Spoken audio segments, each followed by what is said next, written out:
हाँ तो नमस्कार विद्यार्थियों, स्टडी विद शिव की ऑनलाइन क्लासेज में आपका स्वागत है। और चलते हैं अपन आगे 5वें अध्याय पे। अपन ने पीछे की 3 क्लासें पढ़ ली थी। आज की क्लास जो थ्योरी की है वो लास्ट क्लास होगी। 3 क्लासों के अंदर अपन ने 3 सिद्धांत पढ़ लिए थे आवर्त सारणी के, यानी तत्वों के वर्गीकरण के। जिसमें पहला पढ़ा था अपन ने डोबेराइनर का त्रिक नियम, सेकंड पढ़ा था जॉन न्यूलैंड का अष्टक नियम, तीसरा पढ़ा था मेंडेलीव की आवर्त सारणी। और आज की क्लास जो है उसके अंदर अपन लास्ट क्लास है और उसके अंदर क्या पढ़ेंगे, उसके अंदर पढ़ने वाले आधुनिक आवर्त सारणी। यानी मैं इसका नाम लिख दूं, वर्तमान में जो आवर्त सारणी चल रही है उसको बोलते हैं क्या, आधुनिक आवर्त सारणी। आधुनिक आवर्त सारणी। अब देखो ये जो आधुनिक आवर्त सारणी है, इसको आधुनिक आवर्त सारणी ही क्यों कहते हैं, या इसका नाम है क्या आधुनिक आवर्त सारणी कह दो, या इसको कहते हैं मेंडेलीव की संशोधित आधुनिक आवर्त सारणी। ऐसे कह दो, मेंडेलीव की संशोधित आधुनिक आवर्त सारणी, या मेंडेलीव की आधुनिक आवर्त सारणी भी कह सकते हैं, संशोधित आधुनिक आवर्त सारणी। देखिए इसका नाम इस मेंडेलीव पे क्यों रखा, आधुनिक आवर्त सारणी। आधुनिक आवर्त सारणी, आधुनिक आवर्त सारणी। देखिए इस बात को समझिए आप, ये जो आधुनिक आवर्त सारणी है, ये सारणी बनाई किसने थी, ये बनाई थी हेनरी मोजले ने। आपको नाम याद होगा नहीं है तो देखिए, ये जो आधुनिक आवर्त सारणी बनाई थी, ये बनाई किसने थी, ये बनाई थी हेनरी मोजले ने। हेनरी मोजले ने। ये जो हेनरी मोजले हैं, जैसे अपने मेंडेलीव थे, मेंडेलीव ने क्या किया, आवर्त सारणी बना दी थी। लगभग आवर्त सारणी मेंडेलीव ने बना दी थी, आपको पता है, अपन ने मेंडेलीव की सारणी में अच्छे से पढ़ा था। फिर भी कुछ कमियां रह गई थी उन सारणियों के, उसकी सारणी के अंदर, मेंडेलीव की सारणी के अंदर। तो इन्होंने इस मेंडेलीव सारणी को क्या किया, संशोधित किया, और जो आधुनिक आवर्त सारणी है उसका सिद्धांत प्रतिपादित किया। तो इन्होंने क्या किया, अपने नाम पे लिखने में ये लिख सकते थे कि हेनरी मोजले की आवर्त सारणी, या लिख सकते थे हेनरी मोजले की आधुनिक आवर्त सारणी। परंतु इन्होंने हेनरी मोजले खुद का नाम ना लेके, क्योंकि वर्गीकरण था लगभग इनका सफल वर्गीकरण ही था, है ना। इन्होंने लगभग आवर्त सारणी बना दी थी, पंक्तियां और स्तंभ इन्होंने बना के दिए थे, बाद में इन्होंने आगे उनका विस्तार किया था। तो इन्होंने खुद के नाम पर ना रखते हुए इनका सम्मान करने के लिए मेंडेलीव की संशोधित आधुनिक आवर्त सारणी रखा, या सीधा उसका नाम दे देते हैं क्या, आधुनिक आवर्त सारणी। तो पहली बात तो आधुनिक आवर्त सारणी के अंदर याद रखनी है कि इनकी इसका जो प्रतिपादन है वो किसने किया था, हेनरी मोजले ने। आप लाइन लिखोगे पूरी कि आधुनिक आवर्त सारणी का प्रतिपादन हेनरी मोजले ने किया था। सेकंड चलिए देखिए अपन ने जितने भी सिद्धांत पढ़े थे, जितने भी अपन ने सिद्धांत पढ़े थे, चाहे वो डोबेराइनर का हो, चाहे वो जॉन न्यूलैंड का हो, चाहे वो मेंडेलीव का हो, उन्होंने यही कहा था कि तत्व जो है उन तत्वों को उनके परमाणु द्रव्यमान के बढ़ते क्रम में व्यवस्थित कर दो। पढ़ा था ना। और यहां तक कि अपन ने मेंडेलीव का नियम भी पढ़ा था। इन्होंने कहा था कि तत्वों के जो गुणधर्म होते हैं, तत्वों के जो गुणधर्म होते हैं वो परमाणु द्रव्यमान के क्या होते हैं, आवर्ती फलन होते हैं।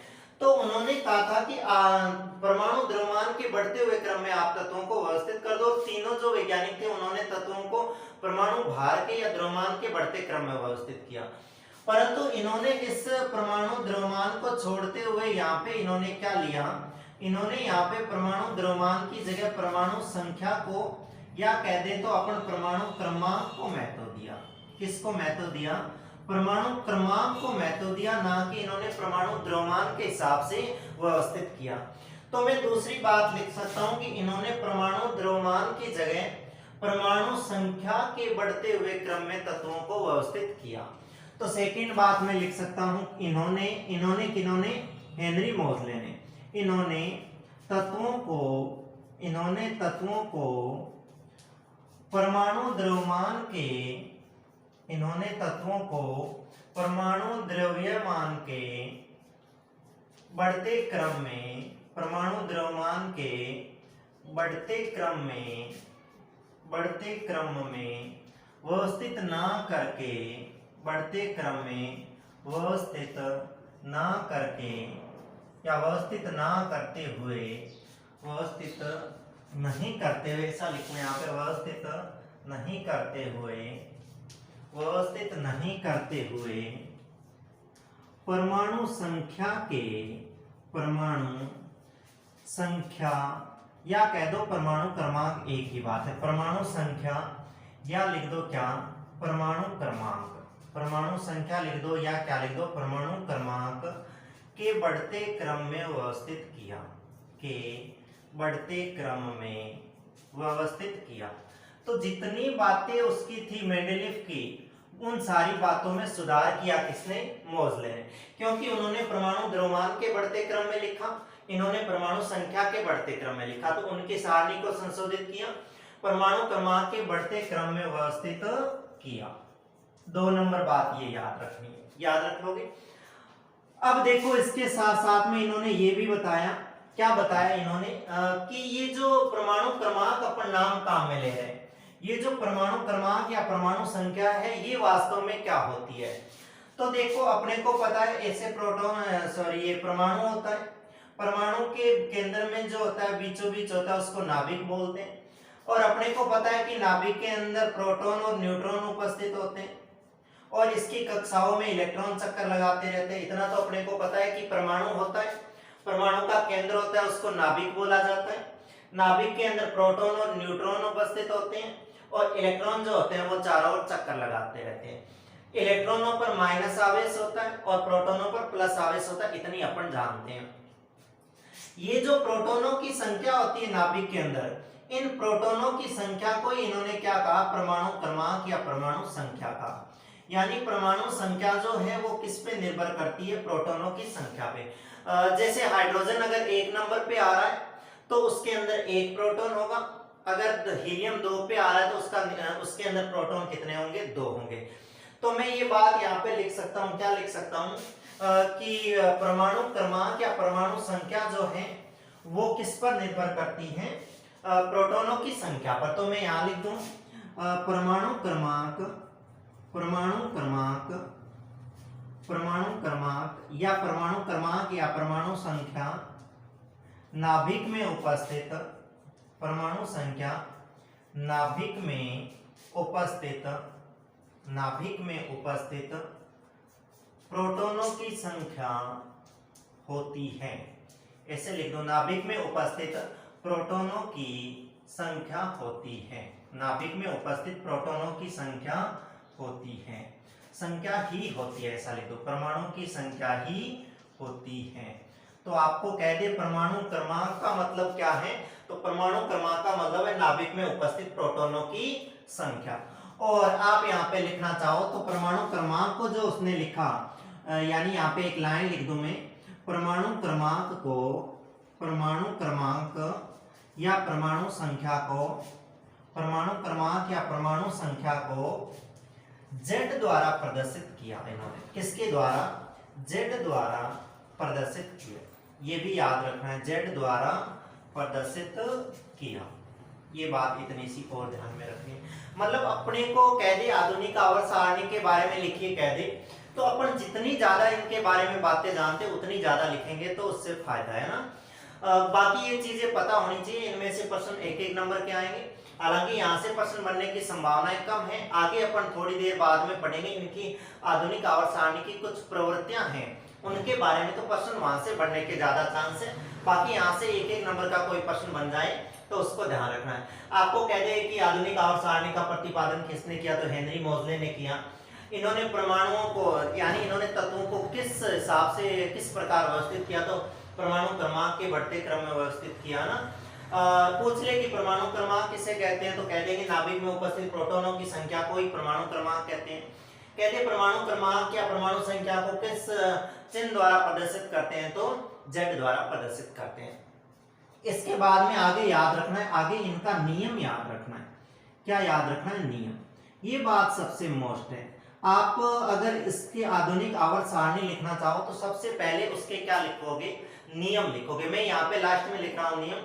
आपको अगर लिखने की जरूरत पड़ जाए आधुनिक आवर्त सारणी, तो सबसे पहले नंबर पे लिखोगे कि यह आवर्त सारणी हेनरी मोजले ने दी थी। सेकंड नंबर पे ये नियम लिखोगे जो मैं लिख रहा हूँ। देखो जैसे अपन ने पढ़ा था कि मेंडेलिव जो थे उन्होंने कहा था कि तत्वों के जो गुणधर्म होते हैं वो क्या होते हैं, तत्वों के गुणधर्म होते हैं किसके आवर्ती फलन, परमाणु द्रव्यमान के आवर्ती फलन। परंतु इन्होंने कहा था कि ये परमाणु क्रमांक के आवर्ती फलन होते हैं। जैसे ये परमाणु क्रमांक के रूप में व्यवस्थित कर रहा है तो परमाणु क्रमांक के आवर्ती फलन कहेंगे, और वो परमाणु द्रव्यमान के हिसाब से कर रहे थे तो वो परमाणु द्रव्यमान के आवर्ती फलन कहेंगे। तो इसका नियम ऐसे हैं कि मैं यहाँ लिख दूं, इस नियम के अनुसार, इस नियम में आधुनिक आवर्त नियम के अनुसार, या पूरा ही लिख दूं, देखो ऐसे लिखो, आधुनिक आवर्त नियम के अनुसार, आधुनिक आवर्त नियम के अनुसार, आधुनिक आवर्त नियम के अनुसार, आधुनिक आवर्त नियम के अनुसार तत्वों के गुणधर्म, आधुनिक आवर्त नियम के अनुसार तत्वों के गुणधर्म, तत्वों के गुणधर्म उनके परमाणु क्रमांक के, उनके किनके तत्वों के, उनके परमाणु क्रमांक के आवर्ती फलन होते हैं, परमाणु क्रमांक के आवर्ती फलन होते हैं, परमाणु क्रमांक के आवर्ती फलन होते हैं, आवर्ती फलन होते हैं।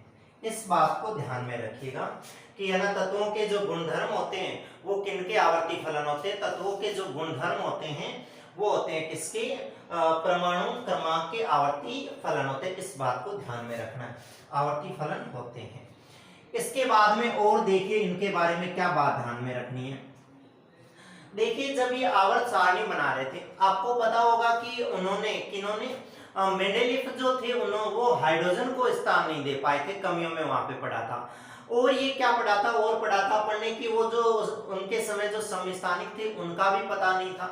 तो मैं ये कह सकता हूं क्या कि ये लिख दूं कि इन्होंने, क्या लिख सकता हूं, इन्होंने हाइड्रोजन को, इन्होंने हाइड्रोजन को निश्चित स्थान प्रदान किया, हाइड्रोजन की स्थिति निश्चित की, ऐसे लिख दूं, हाइड्रोजन की स्थिति निश्चित की।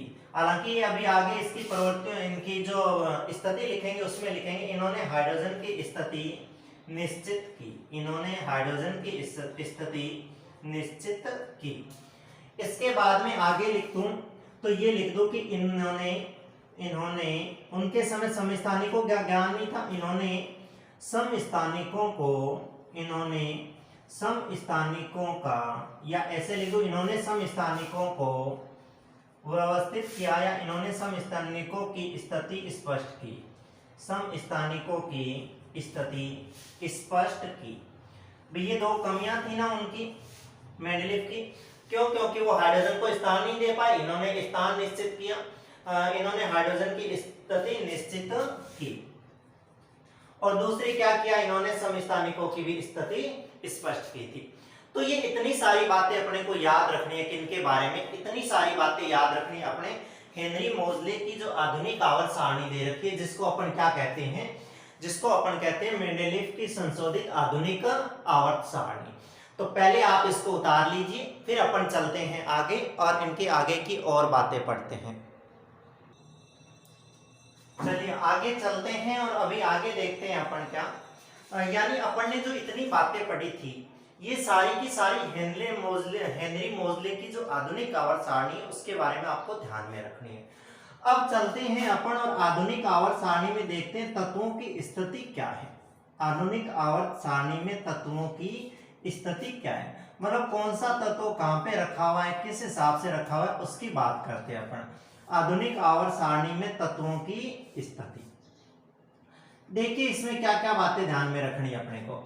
यानी जब मेंडेलिव बना रहे थे आवर्त सारणी, उन्होंने पहले से ही कह दिया था कि है ना, क्षैतिज जो पंक्तियां होगी अपन उसको आवर्त बोलेंगे, और जो उधर स्तंभ होंगे उनको अपन क्या बोलेंगे, समूह बोलेंगे। ये बात वो फिक्स कर चुके थे कि इस हिसाब से जो ये सारणी में ऐसी लाइनें होगी इनको बोलते हैं क्या, क्षैतिज पंक्तियां।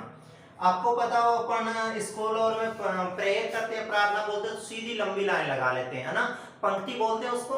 तो क्षैतिज पंक्तियां होती है ऐसे जो होती है वो, इन 36 पंक्तियों को क्या कहा जाता है? इन 36 पंक्तियों को पहले ही वो मेंडेलिफ नाम दे चुके थे कि अपन इसको क्या कहेंगे, अपन इसको आवर्त कहेंगे, आवर्त कह दो, या इंग्लिश में इसको पीरियड बोलते हैं तो इनको क्या बोल दो, पीरियड बोल दो।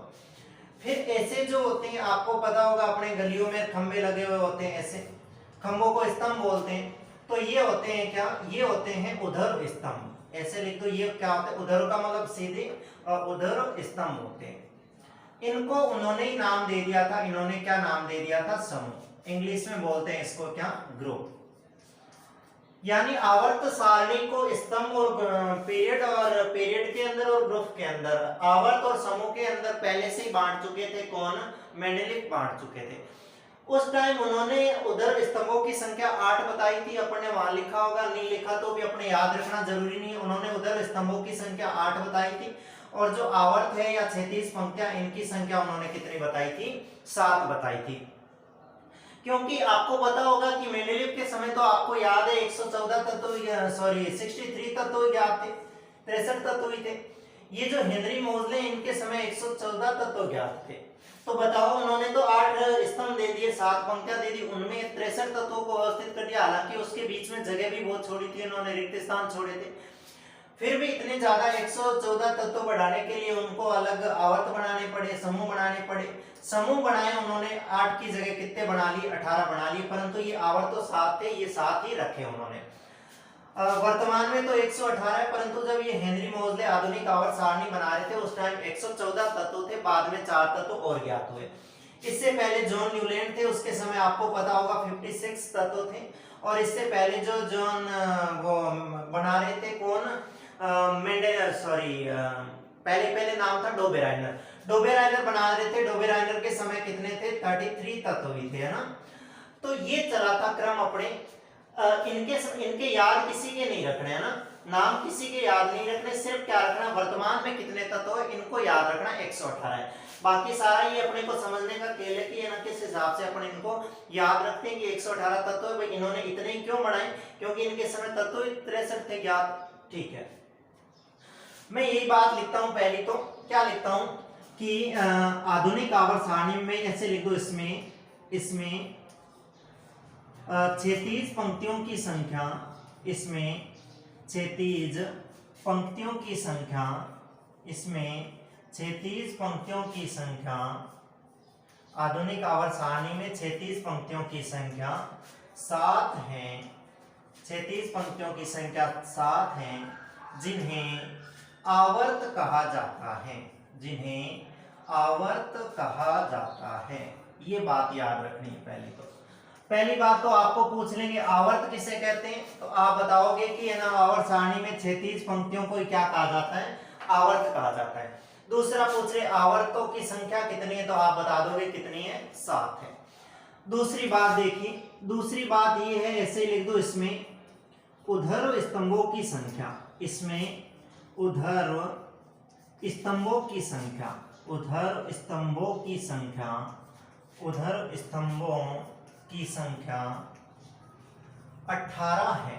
उधर स्तंभों की संख्या 18 है, जिन्हें जिन्हें जिन्हें क्या कहा जाता है, जिन्हें समूह या ग्रुप कहा जाता है। तो मैं लिख दूं, जिन्हें समूह कहा जाता है, जिन्हें समूह कहा जाता है।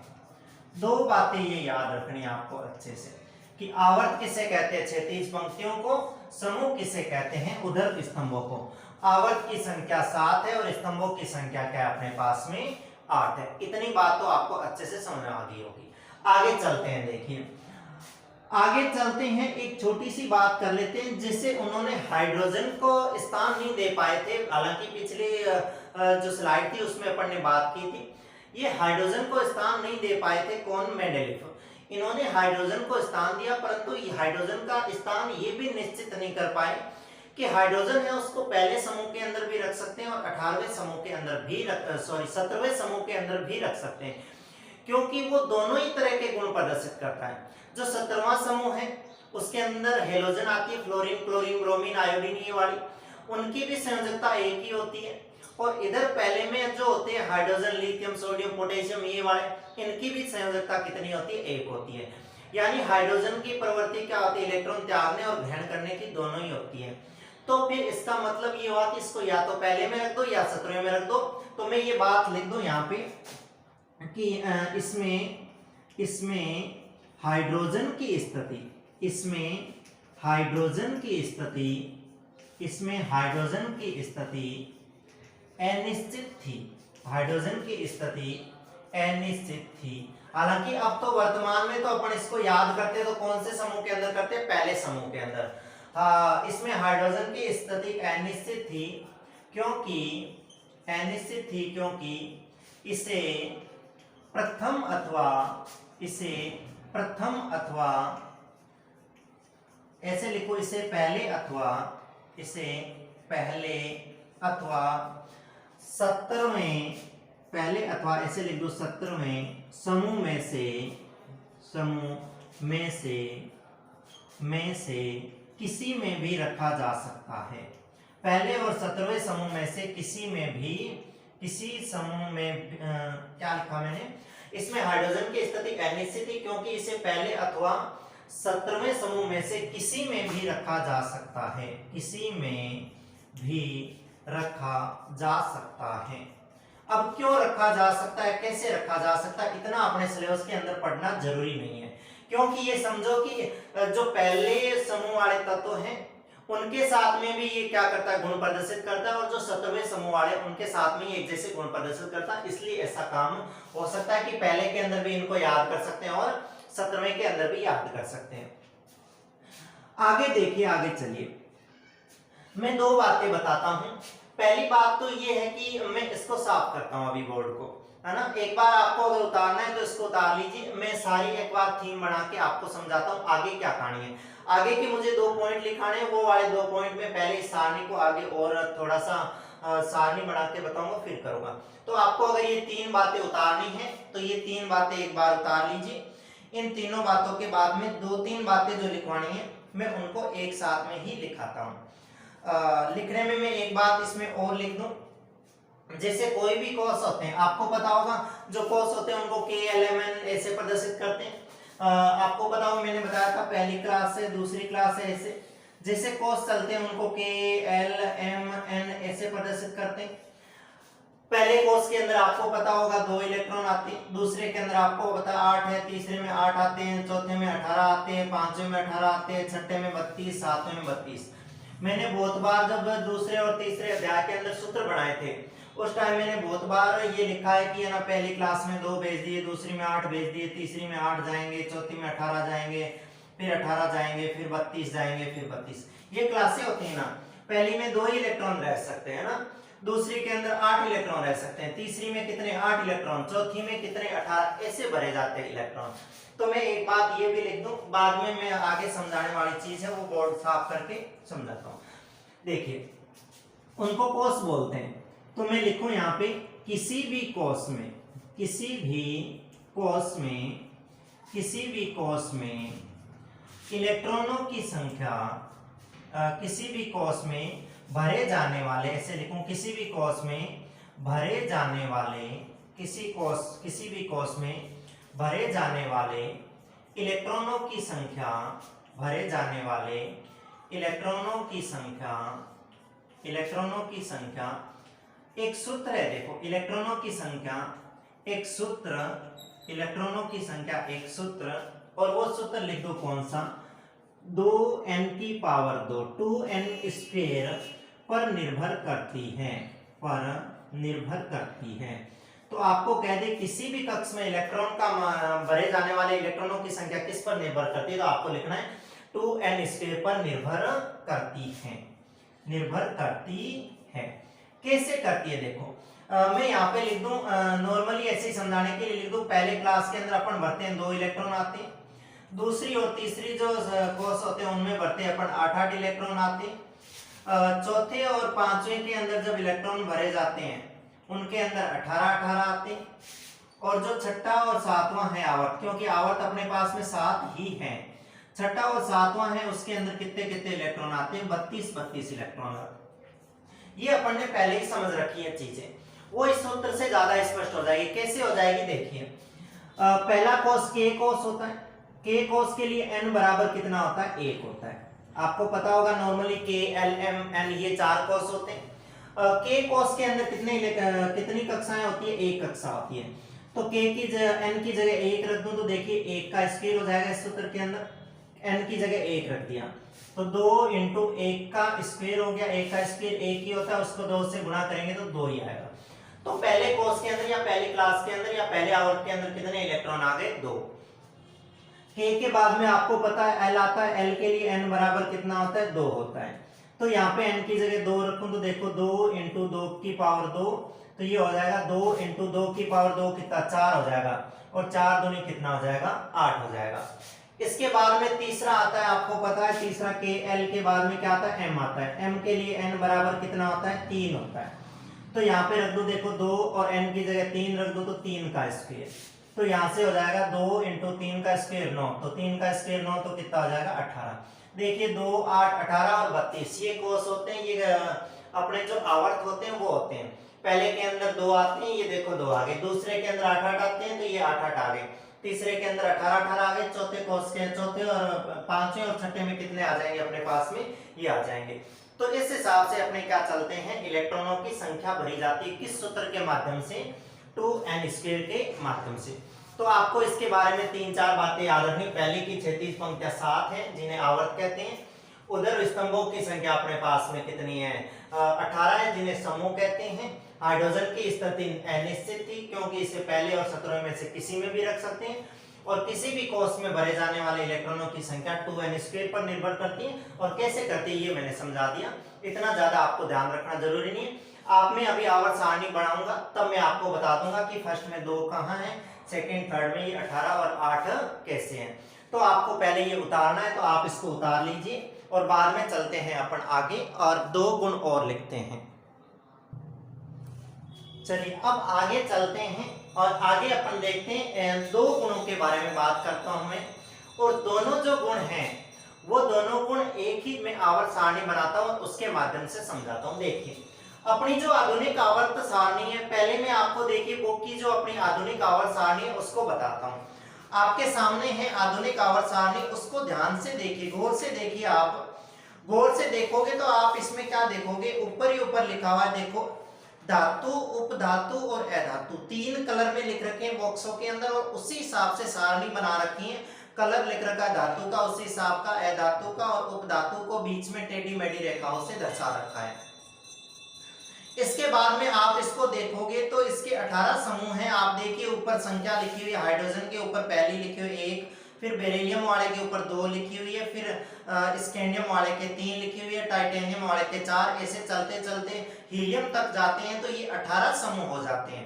तो अपन ने लिखा था कि ये 18 क्या होते हैं, अपने पास में समूह होते हैं। इसके बाद में आप दूसरी साइड देखोगे तो नाम लिखा हुआ है आवर्त, और आवर्त के अंदर देखोगे तो हाइड्रोजन के सामने 1 नंबर लिखा हुआ है, लिथियम के सामने 2, सोडियम के सामने 3, पोटेशियम के सामने 4, ऐसे लिखे हुए। तो ये 7 अपने क्या है, आवर्त हैं, और ऐसे जो ये 18 है ये क्या है, अपने पास में समूह है। नीचे 2 लाइनें अलग ही लिख रखी है, लेंथेनाइड और एक्टिनाइड, इतनी अपने काम की नहीं है। देखने में आप देख सकते हो यहाँ से कि लेंथेनाइड है, जैसे आपको पता होगा कि लेंथेनाइड श्रेणी है और एक्टिनाइड श्रेणी है। लिथियम के बाद में देखो, लेंथेनाइड के बाद में लेंथेनाइड आपको मिल जाएगा कितने नंबर पे, 1 स्टार लगा रखा है 57 पे। आप गौर से देखिए 57 नंबर एलिमेंट है, वो क्या है अपने, वो लेंथेनियम है। उसके आगे आने वाले तत्वों को देखो, वहां से 57 से सीधा 72 लिख दिया उसने, तो 57 से आगे 58 से लेकर 71 तक जो है वो इस अलग सारणी में नीचे रख दिए। और ऐसे उसके जस्ट नीचे डबल स्टार लगे हुए एक्टिनाइड है, उसके भी तत्वों को नीचे रख दिया। ये अलग रखे, इनके गुण अलग थे, बाद में मिले थे, इसकी वजह से इन्होंने अलग रखा। मेन तो आप इसके अंदर ये देखिए कि 18 समूह दिख रहे हैं आपको और 7 आवर्त दिख रहे हैं। ये सारणी में बनाता हूं और इसकी कहानी क्या है इसको समझाता हूं। चलिए आपने सारणी देख ली होगी, उसके अंदर आपको पता होगा 1 नंबर पे इधर क्या लिखा हुआ था, 1 नंबर पे हाइड्रोजन लिखा हुआ था, और इधर 18वें नंबर पे क्या लिखा हुआ था, हीलियम लिखा हुआ था। मैं यहाँ पे लिख दूं 18 नंबर पे क्या था, हीलियम। मतलब ऐसे समूह होता है। तो ये पहला समूह था और ये कौन सा था, 18वां समूह था।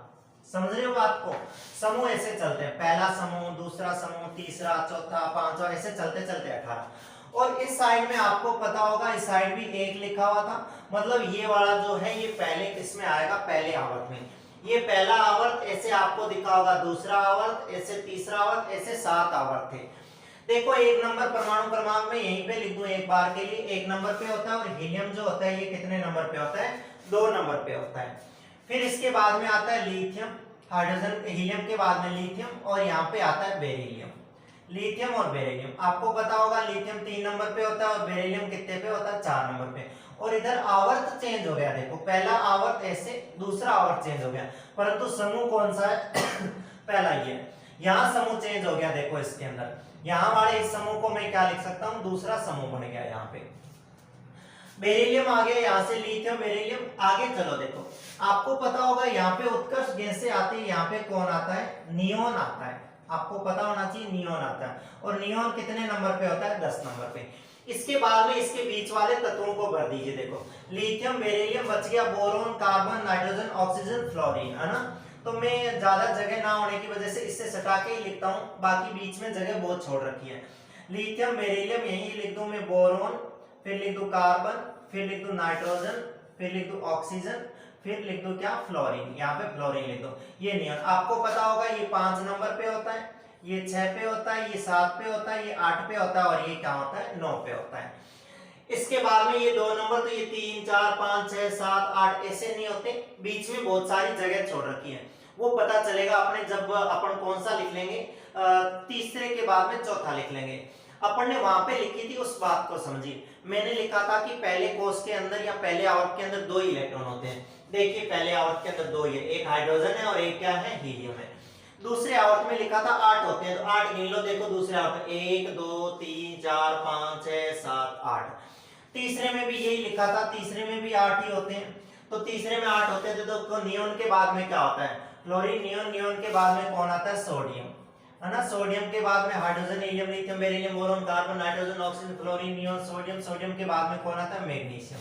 मैग्नीशियम के बाद में आता है एल्यूमिनियम। एल्यूमिनियम के बाद में सिलिकॉन, फिर फास्फोरस, फिर सल्फर, फिर क्लोरीन, और फिर वापस उत्कर्ष गैस आ जाती है, आर्गन। आपको पता होगा ये 11 नंबर पे होता है, ये 12 पे होता है, ये 13 पे होता है, ये 14 पे होता है, ये 15 पे होता है, ये 16 पे, ये 17 पे, और ये कितने पे होती है, 18 पे होती है, आर्गन गैस होती है। तो तीसरे समूह में भी आप देख सकते हो 2 4 6 और कितने, 8 तत्व हैं। इसके बाद में बात करते हैं अपन चौथे की, तो चौथे में कितने आने चाहिए अपने पास में, 18 आने चाहिए। तो 18 होते हैं, वो बीच में यहाँ पे आएंगे। मेरे पास स्पेस नहीं है इतना, मैं नहीं लिख रहा, बाकी इतने याद करना जरूरी नहीं है। मैं सिर्फ आपको क्या चीज समझाना चाह रहा हूँ वो मैं इतने से समझा दूंगा।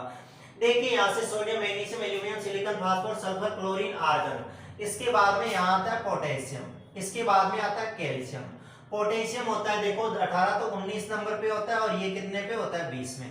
पोटेशियम, कैल्शियम, आगे देखो इस कैल्शियम के बाद में स्कैंडियम, टाइटेनियम, वेनेडियम, ये सारे चलते चलते यहाँ पे क्या आ जाते हैं, हीलियम, नियोन, आर्गन और क्रिप्टॉन आ जाती है, उत्कर्ष गैस आ जाती है। और क्रिप्टॉन होती है कितने नंबर पे, अपने 36 नंबर पे होती है। बीच वाले तत्व है यहाँ आते हैं, उनको छोड़ो। अब इसके बाद में देखिए, इसके बाद में अपन क्या देखते हैं, 2 पॉइंट देखने थे। मैं यहाँ पे पॉइंट बनाता हूं, बाद में लिखूंगा उनको। पहली बात देखो क्या यहीं से देख लीजिए। मैं इसको हटा देता हूं, ये दूसरा आवर्त है, आप समझ रहे हो। बाकी ये आवर्त है, ये 18वां है, तो ये कौन सा है, 17वां आवर्त होगा। ये कौन सा होगा, 16वां होगा। ये कौन सा होगा, 15वां होगा। ये कौन सा होगा, 14वां होगा। और ये कौन सा होगा, 13वां। और इसके बीच वाले जो आएंगे यहाँ से प्रदर्शित हो जाएंगे, जो आपने देखा था आवर्त सारणी के अंदर, ठीक है। अब देखिए आपको पता होगा कि है ना, अगर एक ही क्लास है तो उसके अंदर 2 इलेक्ट्रॉन, अगर जैसे 3 इलेक्ट्रॉन हो जाते हैं तो एक क्लास और बढ़ जाती है। 3 इलेक्ट्रॉन हो गए तो बढ़ गई, ये चलेंगे कब तक, जब तक इस क्लास में 8 ना हो जाए। जैसे ही 8 से ऊपर हो जाएंगे, 9वीं क्लास के लिए एक और क्लास बढ़ जाएगी। तो देखना ये हाइड्रोजन है। हाइड्रोजन की मैं बात करूं, अब मैं ये सारे हटा देता हूं। देखो सिर्फ और सिर्फ मैं किसकी बात कर रहा हूं, अभी तत्वों को समझाना चाह रहा हूं आपको।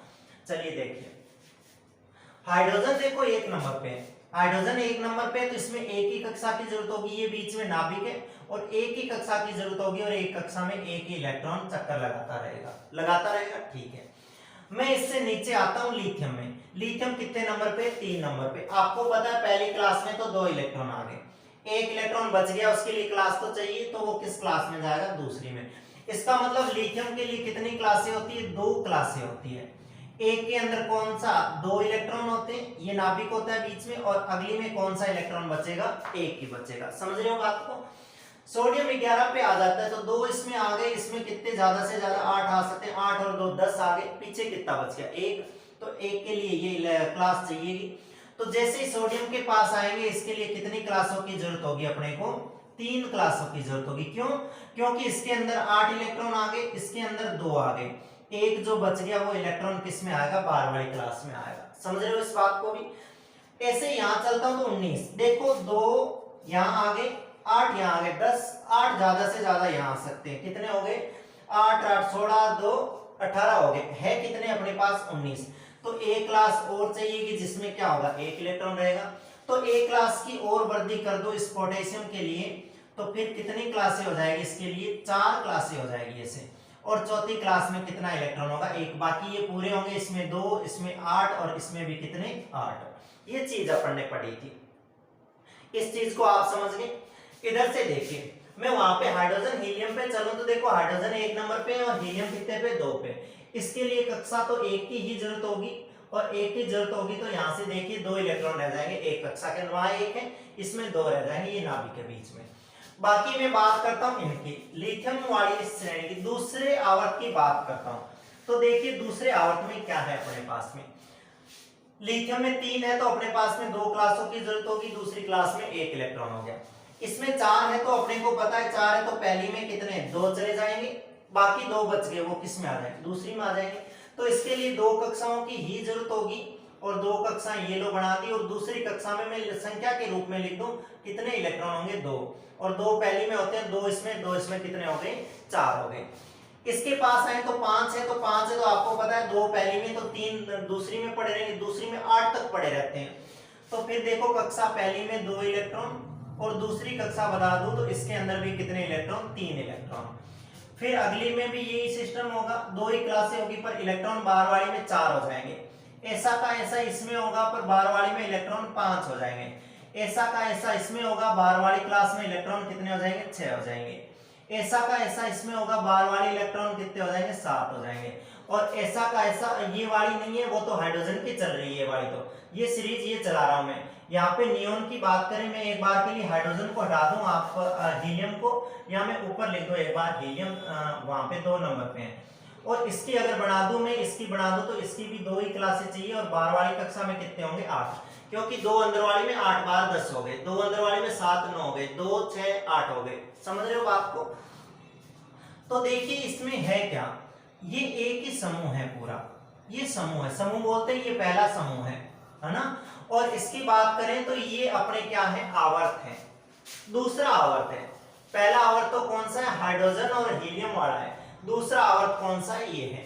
तो आपको पता चल रहा होगा इससे कि क्या होता है, एक ही समूह में जब ऊपर से नीचे चलते हैं, ऊपर से नीचे चलते हैं, तो कोषों की संख्या बढ़ रही है। देखो एक कोष, यहाँ पे 2 कोष हो गए, यहाँ पे 3 कोष हो गए, यहाँ पे 4, आगे चलते 5 6 ऐसे कोष बढ़ते जाते हैं।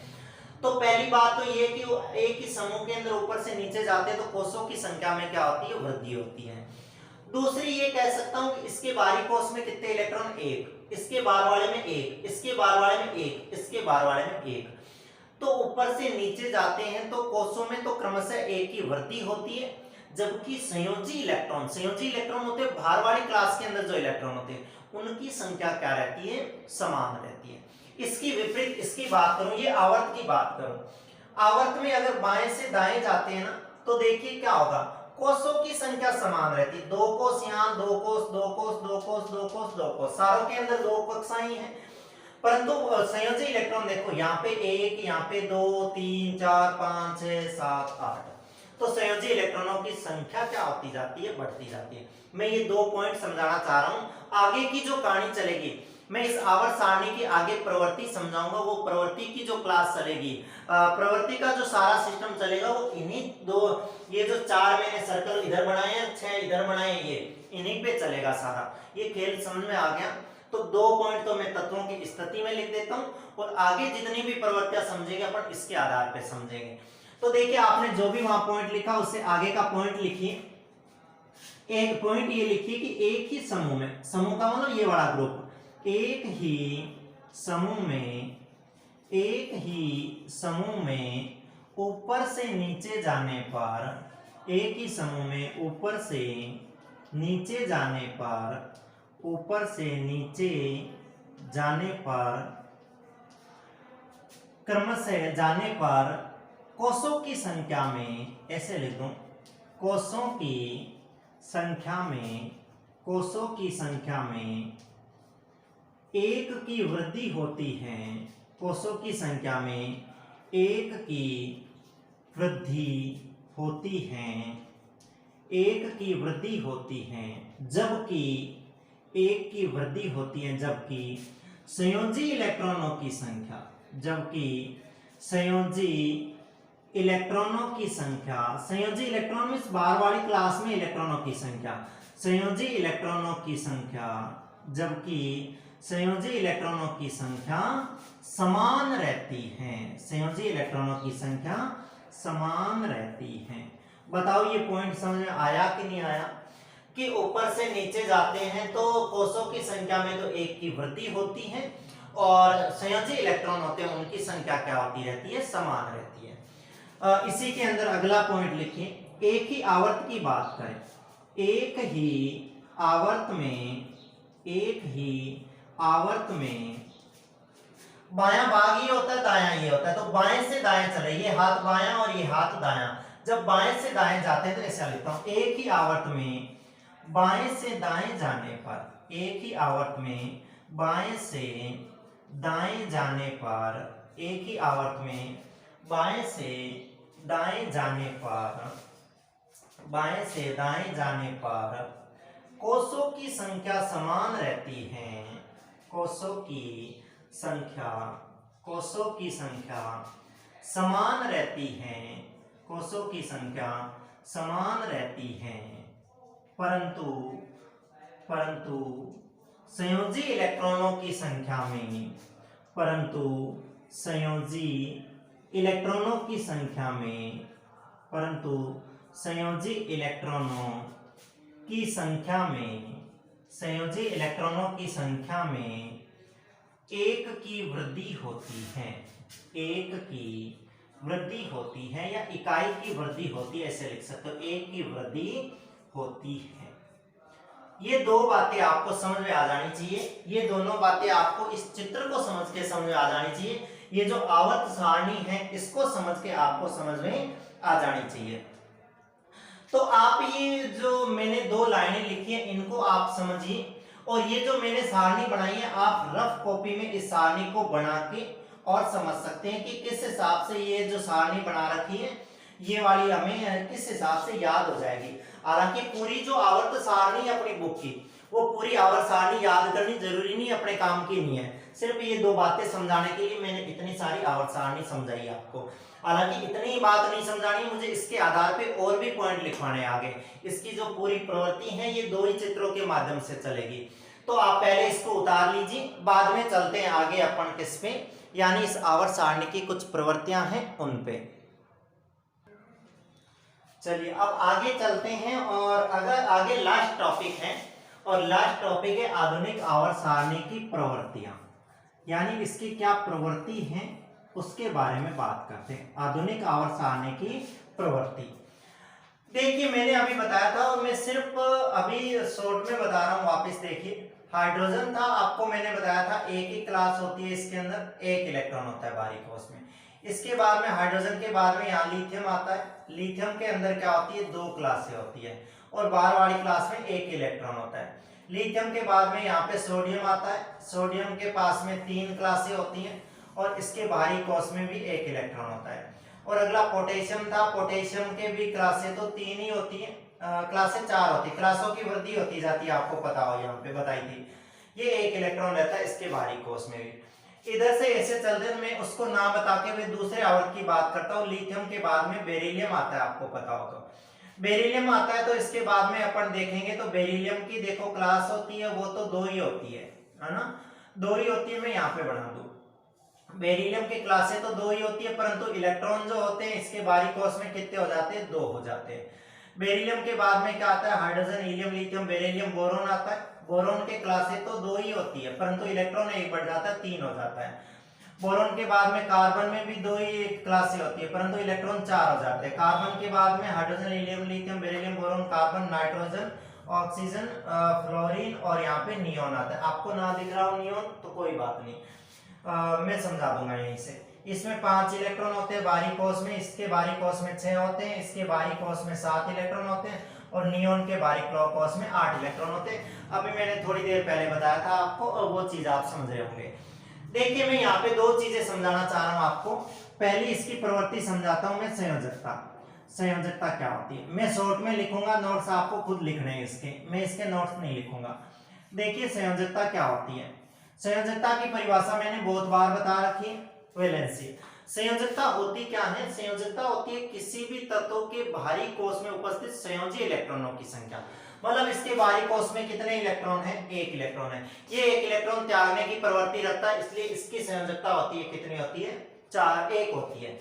इनके बाहरी कोष में देखो 1 2 3 4 5 6 7 8। देखो यहाँ से यहाँ तक तो 1 2 3 4 तक तो ठीक है, ये इलेक्ट्रॉनों को त्याग भी कर सकते हैं, ग्रहण भी कर सकते हैं, है ना। त्याग सकते हैं, यहाँ से यहाँ तक क्या कर सकते हैं, ये त्याग सकते हैं। ग्रहण करना आसान काम नहीं होता, क्योंकि इसके पास तो 1 ही इलेक्ट्रॉन है और इस कक्षा में तो इलेक्ट्रॉन 8 आते हैं। 7 इलेक्ट्रॉन इसके लिए लेने आसान है क्या, आसान नहीं है 7 इलेक्ट्रॉन लेने। तो ये 1 इलेक्ट्रॉन त्यागने की प्रवृत्ति रखता है, यहाँ से 2 इलेक्ट्रॉन त्यागने की प्रवृत्ति रखता है, यहाँ से 3। ये 4 वाले की संयोजकता 0 मानते हैं, क्योंकि ये 4 इलेक्ट्रॉन त्याग भी सकता है और क्या कर सकता है, ग्रहण भी कर सकता है।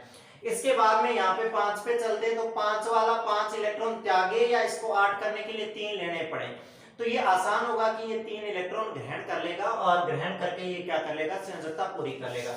ऐसे ये ग्रहण करेगा, ये ग्रहण करेगा, ये ग्रहण करेगा, तो 1 से 4 तक तो इसकी संयोजकता होती है, वो बढ़ती है, या ऐसे कह दे 1 से 4 तक बढ़ती है और फिर बाद में क्या होने लग जाती है, घटने लग जाती है। मैं संयोजकता की परिभाषा बोल दो, आप लिख सकते हो। संयोजकता की परिभाषा ऐसे लिखोगे कि किसी भी तत्व के बाहरी कोष में उपस्थित संयोजी इलेक्ट्रॉनों की संख्या को संयोजकता कहते हैं। किसी भी तत्व के बाहरी कोष में उपस्थित संयोजी इलेक्ट्रॉनों की संख्या को क्या कहते हैं, संयोजकता कहते हैं। मेन तो इसकी प्रवृत्ति याद रखनी है, वो आपको कहेगा कि आवर्त सारणी में बाएं से दाएं जाना है। ये कौन सा भाग होता है अपने, ये बायां भाग होता है आवर्त सारणी में, और इधर जाते थे ये कौन सा भाग होता है, ये दायां भाग होता है। और इधर चलते हैं, ये यहाँ से देखो ये ऊपर और ये नीचे, ऐसे कहेगा वो ऊपर से जब नीचे की ओर चलते हैं तो क्या परिवर्तन होता है, ये प्रवृत्ति। और यहाँ से पर्सन 100% बनने की संभावना है। आपको कहेगा बाएं से दाएं जाते हैं तो संयोजकता में क्या परिवर्तन होता है, ऊपर से नीचे आते हैं तो संयोजकता के अंदर क्या परिवर्तन होता है, ये चीज आपसे वो पूछेगा पेपर के अंदर। संयोजकता की परिभाषा आप समझ गए कि किसी भी तत्व के बाहरी कोष में उपस्थित संयोजी इलेक्ट्रॉनों की संख्या क्या कहलाती है, उसकी संयोजकता। मैं सिर्फ आपको तीर का निशान बना के समझा सकता हूं। मैं ये लिखूंगा इसमें कि जब बाएं से दाएं जाते हैं, है ना, बाएं से दाएं जाते हैं, बाएं से दाएं जाने पर क्या होता है, 1 से 4 तक तो संयोजकता बढ़ती है। 1 से 4 तक संयोजकता क्या होती है, 1 से 4 तक संयोजकता बढ़ती है। 1 से 4 तक संयोजकता बढ़ती है, यानी संयोजकता में वृद्धि होती है। जबकि तथा लिख दो ऐसे, तथा बाद में संयोजकता घटती है, तथा बाद में संयोजकता घटती है, या संयोजी इलेक्ट्रॉनों की संख्या घटती है, बाद में संयोजकता घटती है। इस बात को आप इन चित्रों से समझ सकते हो कि बाएं से दाएं जाते हैं तो 1 से 4 तक तो संयोजकता बढ़ती है, मतलब इनके इलेक्ट्रॉन त्यागने की जो प्रवृत्ति होती है वो बढ़ती है, और यहाँ से इलेक्ट्रॉन त्यागने की प्रवृत्ति होती है वो क्या हो जाती है, घट जाती है। इलेक्ट्रॉन ग्रहण करने की क्षमता बढ़ जाती है, बात याद रखोगे। जबकि मैं इसके अंदर लिख दूं कि ऊपर से नीचे आने पर, कहां, ऊपर से नीचे आने पर, ऊपर से नीचे जब चलते हैं तो क्या होता है, आपको दिख रहा होगा संयोजी इलेक्ट्रॉन कितने कितने हैं। सारी कक्षाओं में सारे तत्वों के बाहरी कोष में 1-1 इलेक्ट्रॉन है, तो लिख सकता हूं कि ऊपर से नीचे आने पर क्या होती है, इनकी जो संयोजकता होती है, इनकी जो वैलेंसी होती है वो कैसी रहती है, अपरिवर्तित रहती है। कैसी रहती है, अपरिवर्तित रहती है। ये बात याद रखना कि बाएं से दाएं जाने पर इनकी संयोजकता होती है 1 से 4 तक बढ़ती है और फिर घटती है, और ऊपर से नीचे आने पर संयोजकता के मान में कोई परिवर्तन नहीं होता, अपरिवर्तित रहती है, जो आपको दिख रही होगी 1 इलेक्ट्रॉन 1 इलेक्ट्रॉन 1 इलेक्ट्रॉन 1 इलेक्ट्रॉन। समझ गए बात को? एक बात ये। दूसरी बात आप देखिए परमाणु का आकार। दूसरी बात क्या देखिए? परमाणु आकार। परमाणु आकार और त्रिज्या दोनों में एक साथ में बता रहा हूं, परमाणु आकार और साथ में यहां लिखता हूं क्या मैं? परमाणु त्रिज्या। परमाणु आकार और यहीं पे तीसरा पॉइंट लिख दो, कौन सा? परमाणु त्रिज्या। दोनों एक जैसे हैं, एक साथ में समझाऊंगा और आपको अलग अलग लिखना होगा इसको। परमाणु आकार या परमाणु त्रिज्या क्या होती है? देखिए परमाणु आकार का मतलब, देखो ये आकार छोटा है, आपको ये थोड़ा बड़ा दिख रहा होगा, ये थोड़ा बड़ा और ये थोड़ा बड़ा दिख रहा होगा। ये देखो आकार कैसे दिख रहे हैं आपको? एक जैसे ही दिख रहे हैं, हालांकि एक जैसे तो नहीं है, इधर जाते हैं तो छोटे होते जाते हैं, आपको दिख भी रहा होगा। इसमें मैंने छोटे बनाए, ये बड़ा उससे थोड़ा छोटा थोड़ा छोटा छोटा बना के ऐसे बनाए मैंने। पहली बात तो ये देखिए परमाणु का आकार या त्रिज्या क्या होती है? आकार त्रिज्या एक ही बात होती है। देखो मतलब कोई भी स्वतंत्र परमाणु है, कोई भी स्वतंत्र परमाणु, उसके नाभिक से उसके अंतिम कोश के बीच की दूरी उसकी त्रिज्या कहलाती है। नॉर्मली जानते ही वृत्त होता है, वृत्त के केंद्र से परिधि के बीच की दूरी त्रिज्या होती है। तो वैसे ही किसी भी स्वतंत्र आप लिखोगे परमाणु त्रिज्या या परमाणु आकार की, दोनों की एक ही परिभाषा लिखोगे कि परमाणु आकार से परमाणु त्रिज्या का पता चलता है। किससे? परमाणु के आकार को देख के परमाणु त्रिज्या का पता कर लेते। ये बात लिखनी है पहले कि परमाणु त्रिज्या से, परमाणु आकार से परमाणु त्रिज्या का पता चलता है, ये लिखोगे। फिर परमाणु त्रिज्या की परिभाषा लिखोगे कि किसी स्वतंत्र परमाणु के नाभिक से बाहरी कोश के बीच की दूरी को त्रिज्या कहते हैं। किसी तत्व के नाभिक से बाहरी कोश के बीच की दूरी को क्या कहते हैं? परमाणु त्रिज्या कहते हैं। छोड़ो, ये परिभाषा होगी। इसके बाद में इसकी प्रवृत्ति देखो कैसे चेंज होती है। पहले मैं बात करता हूं किधर? पहले मैं बात करता हूं बाएं से दाएं की। पहली बात करता हूं बाएं से दाएं की। भाई आकार बढ़ेगा तो त्रिज्या बढ़ेगी, निश्चित है। भाई आकार बड़ा होगा तो त्रिज्या बढ़ेगी, सिंपल सी बात है। तो देखिए अगर आप देखो तो इधर से जब इधर चलते हैं, इधर से इधर चलते हैं तो क्या होता है कि इसके अंदर ना तो कोषों की संख्या बढ़ रही, ना तो कक्षाएं बढ़ रही। 2 कक्षाएं थी उतनी ही पड़ी है। इसका मतलब अपने को ये लग रहा है कि आकार जितना था उतना ही पड़ा है। तो क्या मैं ये लिख दूं बाएं से दाएं जाने पर आकार में कोई परिवर्तन नहीं होता? परंतु आकार में बाएं से दाएं जाने पर आकार में और त्रिज्या में दोनों में क्या होती है? कमी होती है। भी आकार में कमी होगी तो निश्चित है त्रिज्या में कमी होगी। कैसे होगी? देखिए जैसे जैसे इधर चलते हैं, आपको पता होगा जैसे जैसे ये इलेक्ट्रॉन बढ़ते जाते हैं वैसे वैसे नाभिक के अंदर प्रोटॉन होते हैं वो भी बढ़ते जाते हैं, क्योंकि जितने इलेक्ट्रॉन होते हैं उतने प्रोटॉन होने जरूरी है अपने पास में। तो जैसे जैसे अपन क्या करते हैं बाएं से दाएं जाते हैं तो संयोजी इलेक्ट्रॉनों की संख्या में वृद्धि होती जाती है। संयोजी इलेक्ट्रॉनों की संख्या में वृद्धि होती जाती है तो नाभिक के द्वारा इन इलेक्ट्रॉनों को अपनी ओर खींचा जाता है, जिसको बोलते हैं नाभिकीय आवेश। ये नाभिक आवेश लगाता है उनपे, जिसको बोलते हैं क्या? नाभिकीय आवेश। कौन सा आवेश? नाभिकीय आवेश। ये नाभिकीय आवेश बढ़ता जाता है। नाभिक के अंदर प्रोटॉनों की संख्या बढ़ती जाती है। प्रोटॉनों की संख्या बढ़ने से क्या होता है कि इसके अंदर प्रभावी नाभिकीय आवेश वो बढ़ता जाता है, तो इसकी पावर ज्यादा होती जाती है। तो ये क्या करता है? भारवाड़ी क्लासों को अपनी ओर आकर्षित करता है। भाई यहाँ पे एक इलेक्ट्रॉन एक प्रोटॉन, ये नॉर्मल बल लग रहा था इसके बीच में। 2 प्रोटॉन हो गए 2 इलेक्ट्रॉन हो गए, और ज्यादा आकर्षण बल लगाएगा इनके बीच में। यहाँ 3 हो गए, और ज्यादा लगाएगा, और ज्यादा लगाएगा। जैसे जैसे प्रोटॉनों की संख्या बढ़ती जाती है वैसे वैसे क्या करती है? उसकी आकर्षण क्षमता होती है वो बढ़ती जाती है, और वो परमाणु की बाहरी कक्षाओं के इलेक्ट्रॉनों को अपनी ओर खींचता है। तो आपको पता है कि जब अपनी ओर किसी चीज को ऐसे खींचते हैं तो उसके आकार में कमी होती है। भाई कोई भी चीज हो उसको अगर खींचते हैं अंदर की ओर तो उसके आकार में क्या होती है? कमी होती है। तो आप इस चीज को समझिए कि यहाँ पे परमाणु आकार समान नहीं रहता। आप ये लिखोगे कि बाएं से दाएं जाने पर परमाणु आकार में कमी होती है, परमाणु त्रिज्या में भी क्या होती है? कमी होती है। क्यों?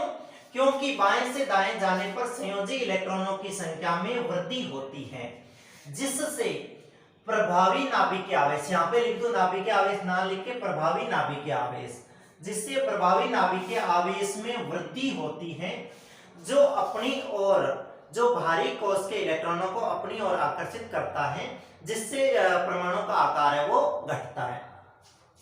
इसके बाद में अपन देखते हैं ऊपर से नीचे आने पर क्या परिवर्तन होता है। आवर्त सारणी में ऊपर से नीचे, या ऐसा कह दे एक ही समूह में ऊपर से नीचे आने पर क्या परिवर्तन होता है।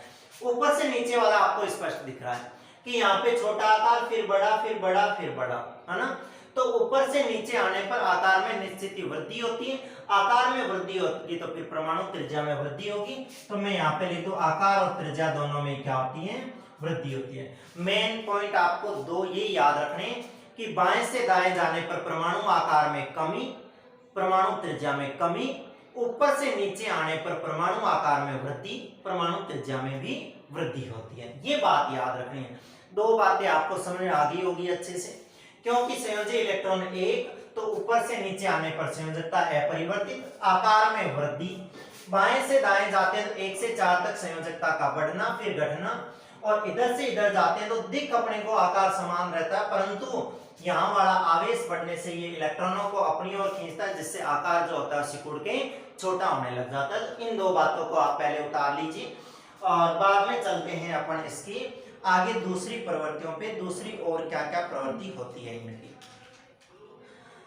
आपने उतार लिया होगा, मैं इनको डिलीट कर देता हूं यहां से, और इसी चित्र के माध्यम से, जो चित्र बना रखा है इसी के माध्यम से आपको दो चीजें और क्लियर करता हूं। अपन ने धातु और अधातु पार्ट पढ़ रखा है, जिस किसी ने नहीं पढ़ रखा पहले वो पार्ट पढ़ लीजिए। मैं ज्यादा धातु अधातु के बारे में बात नहीं करूंगा यहाँ पे, मैं सिर्फ बात करूंगा इसकी प्रवृत्ति के बारे में, यानी धात्विक और अधात्विक गुणों की प्रवृत्ति के बारे में ये क्या प्रदर्शित करते हैं। देखो मैं साथ में लिखता हूँ या अलग अलग लिख दूं, पहले लिख दूं धात्विक गुण, है ना, पहले लिख दूं धात्विक गुण। आपको पता होगा परिभाषा वहां से पता है तीसरे पार्ट से, कि वे तत्व जो इलेक्ट्रॉन त्याग कर धनायन बनाते हैं वो धातु कहलाते हैं, और जो इलेक्ट्रॉन ग्रहण करके ऋणायन बनाते हैं तो वो क्या कहलाते हैं, अधातु। धात्विक और अधात्विक तत्व इनकी बात करता हूं मैं, और इनकी प्रवृत्ति की ही बात करता हूं, ज्यादा आगे मैं इनकी परिभाषाओं में नहीं जाना चाहता, क्योंकि मैंने तीसरे पार्ट के अंदर धातु अधातु में अच्छे से पढ़ा रखा है इसको। देखिए क्या होता है, धातु होते हैं, मैं नॉर्मली यहाँ लिख दूं इलेक्ट्रॉन त्यागने की प्रवृत्ति। इनकी प्रवृत्ति क्या होती है, इलेक्ट्रॉन त्यागना होता है। इनकी प्रवृत्ति होती है इलेक्ट्रॉन त्यागना, और इनकी प्रवृत्ति होती है क्या, इलेक्ट्रॉन ग्रहण करना। इनकी प्रवृत्ति है इलेक्ट्रॉन ग्रहण करना। दोनों बात आपको साथ में समझ में आ जाएगी कि इलेक्ट्रॉन त्यागना मतलब धात्विक गुण, इलेक्ट्रॉन ग्रहण करना मींस अधात्विक गुण। पहली बात तो ये याद रख लो, आपको पूछ ले कि आवर्त सारणी में धात्विक और अधात्विक तत्वों की स्थिति लिखिए, तो आप उसको बता दोगे कि आवर्त सारणी में ऐसे आवर्त सारणी होती है। आवर्त सारणी में आपको मैंने बताई थी, आपको ऐसे जिगजैग टेढ़ी रेखाएं दिख रही होगी। वो जो टेढ़ी मेढ़ी रेखाएं उनके अंदर उपधातु लिखी हुई होती है। क्या लिखी होती है, उपधातु लिखी होती है। उस टेढ़ी मेढ़ी रेखा से बाईं ओर धातुएं हैं और दाईं ओर क्या है, अधातुएं। आप आवर्त सारणी को अच्छे से देख सकते हैं। तो आपको पूछे धातु और अधात्विक तत्वों की स्थिति बताइए तो क्या लिखोगे, आप लिखोगे कि आवर्त सारणी में बाईं ओर धातुएं और दाईं ओर कौन होती है, अधातुएं, और बीच में टेढ़ी मेढ़ी रेखाओं के रूप में उपधातु, या उनको बोलते हैं अर्धधातु। उपधातु या अर्धधातु क्यों बोलते हैं, क्योंकि उनमें आधे गुण जो होते हैं धातुओं के होते हैं, और आधे गुण जो होते हैं वो किनके होते हैं, अधातुओं के होते हैं। छोड़ो, अब देखिए पहले मैं बात करता हूं, मैं बाएं से दाएं की बात करता हूं नॉर्मली, तो पहले बाएं से दाएं की बात करता हूं। बाएं से दाएं चलते हैं। देखो बाएं से दाएं चलते हैं तो क्या होता है, बाएं से दाएं चलते हैं या ऊपर से नीचे चलते हैं, मैं दोनों बातें साथ में ही लिखता हूं और एक सेकेंड में इन सारों को समझा देता हूं। ऊपर से नीचे, और ऐसा का ऐसा ही इसके अंदर समझाऊंगा मैं। कहां से, बाएं से दाएं, बाएं से दाएं, और फिर दूसरी बात अपन करेंगे ऊपर से नीचे चलेंगे, तो ऊपर से नीचे। अब समझिए, देखिए आपको पता होगा अपन ऊपर से नीचे चलते हैं, पहले मैं ऊपर से नीचे चलूं, देखो अच्छे से समझ में आएगा आपको। ऊपर से नीचे चलते हैं तो क्या होता है, देखिए इसके अंदर ऊपर से नीचे चलते हैं तो यहाँ पे देखिए कितने इलेक्ट्रॉन, एक इलेक्ट्रॉन, और कक्षा भी कितनी, एक। तो इन दोनों के बीच में क्या होता है, इन दोनों के बीच में होता है आकर्षण बल लगता है। इनके बीच में क्या लगेगा, बहुत ज्यादा आकर्षण बल लगेगा, क्योंकि दूरी इनके बीच में बहुत कम है। यहां चलेंगे तो देखो दूरी बढ़ गई, और ज्यादा हो गई दूरी, यहाँ पे देखो और ज्यादा हो गई, यहाँ पे और ज्यादा हो गई। तो बताओ इन दोनों के बीच में जितना ज्यादा आकर्षण बल लग रहा है, क्या इनके बीच में भी उतना ही आकर्षण बल लगेगा? क्या इनके बीच में उतना आकर्षण बल नहीं काम करेगा। इनके बीच आकर्षण बल इतना काम नहीं करेगा, तो अपन कह सकते हैं कि इधर से इधर चलते हैं तो ये इलेक्ट्रॉन आसानी से त्याग नहीं सकेगा। ये वाला आसानी से क्या करेगा? इलेक्ट्रॉन त्याग देगा। ये भी आसानी से त्याग देगा, ये उससे भी और आसानी से त्याग देगा। तो इसलिए अपन कह सकते हैं ऊपर से नीचे जाते हैं तो इलेक्ट्रॉन त्यागने की प्रवृत्ति होती है वो क्या होती है? बढ़ती जाती है।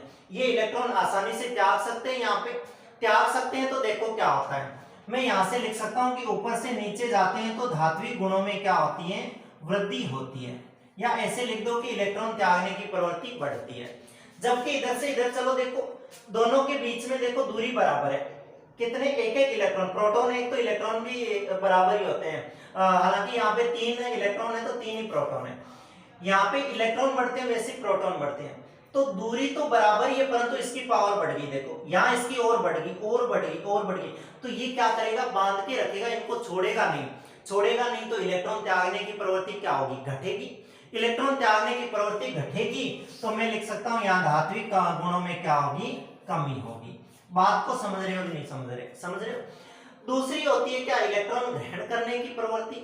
तो देखो यहाँ इलेक्ट्रॉन कितना चाहिए? 7, यहाँ पे कितने? 6, यहाँ पे कितने? 5, यहाँ पे 4, 3, 2, 1, 8। यहाँ पे क्या हो रहा है? अपने इलेक्ट्रॉनों की जो ग्रहण करने की क्षमता है वो क्या हो रही है? यहाँ पे बढ़ रही है। यानी ये आसानी से इलेक्ट्रॉन ग्रहण कर सकते हैं, ये ग्रहण नहीं कर सकते। और ऊपर से नीचे चलते हैं तो देखिए ये इलेक्ट्रॉन त्याग सकते हैं, ग्रहण नहीं कर सकते। तो सारे गुण इसके उल्टे हो जाएंगे अधातु में। बाएं से दाएं जाते हैं तो इनके अंदर अधात्विक गुणों में वृद्धि होती है, और ऊपर से नीचे जाते हैं तो क्या होती है? कमी होती है। आप देख सकते हो इधर से इधर जाते हैं तो इलेक्ट्रॉन ग्रहण करने की प्रवृत्ति बढ़ रही है। यहाँ पे 7 की जरूरत है, 7 ले नहीं पाएगा। यहाँ पे 6 की जरूरत है, यहाँ पे किसकी? 5 की, 4 की, 3 की दोगी। इलेक्ट्रॉन लेने की प्रवृत्ति क्या हो रही है? यहाँ पे बढ़ रही है। और यहाँ पे इधर ऊपर से नीचे आ रहे हैं तो इलेक्ट्रॉन ले ही नहीं सकता, ये एक एक है। इलेक्ट्रॉन के लेने में क्या हो रही? कमी। तो इलेक्ट्रॉन ग्रहण करने में कह दो चाहे अधात्विक गुण कह दो, इन दोनों के अंदर ही क्या होती है? अपने वृद्धि और कमी। ये दोनों एक दूसरे के क्या होते हैं? उल्टे होते हैं। तो ये बात तो आप समझ गए होंगे धात्विक और अधात्विक गुण भी किस हिसाब से चेंज होते हैं। ऐसे ही अपन जानते हैं कि अपन ने वहां पे पढ़ा था कि धात्विक ऑक्साइड होते हैं वो क्षारीय होते हैं, अधात्विक ऑक्साइड होते हैं वो अम्लीय होते हैं। उनको आप समझ सकते हो धातु वाले पार्ट के अंदर। तो आपको अगर ये उतारने हैं तो आप इस वीडियो को रोक के उतार लीजिए। बात ये एकदम स्पष्ट लिखोगे कि धात्विक गुणों में बाएं से दाएं जाने पर कमी होती है, जबकि ऊपर से नीचे जाने पर वृद्धि होती है। दूसरी बात लिखोगे बाएं से दाएं जाने पर इलेक्ट्रॉन त्यागने की प्रवृत्ति में कमी होती है, जबकि ऊपर से नीचे आने पर इलेक्ट्रॉन त्यागने की प्रवृत्ति में वृद्धि होती है। कैसे होती है आप इसका कारण भी लिख सकते हो, जैसा कि मैंने पिछले के अंदर बताया था परमाणु त्रिज्या और के अंदर वहां पे सेम कारण है। तो आज की क्लास में अपन ने क्या पढ़ा कि आज की क्लास में अपन ने ये पढ़ा किसकी आवर्त सारणी पढ़ी? अपन ने पढ़ी हेनरी मोजले की आवर्त सारणी, जिसको हेनरी मोजले की आवर्त सारणी ना कह के आधुनिक आवर्त सारणी या मेंडेलीव की संशोधित आवर्त सारणी कहते हैं। तो आप इस आवर्त सारणी को इसको दोबारा देखिए। आपको अगर एक बार से समझ नहीं आती है क्लास तो आप इसको दोबारा और देखिएगा। ये अगर समझ आ गई तो प्रश्न यहीं से बढ़ने हैं। बाकी जो थे उनके अंदर तो कमियां थी, हालांकि कमी तो इसके अंदर भी बहुत थी, क्योंकि परिपूर्ण तो कोई वस्तु होती नहीं है। कमियां तो इसमें भी थी, परंतु ये जो है एक वर्गीकरण है वो स्पष्ट वर्गीकरण है और सर्वमान्य है। तो ये सबसे अच्छा वर्गीकरण है, आप इसको समझिए।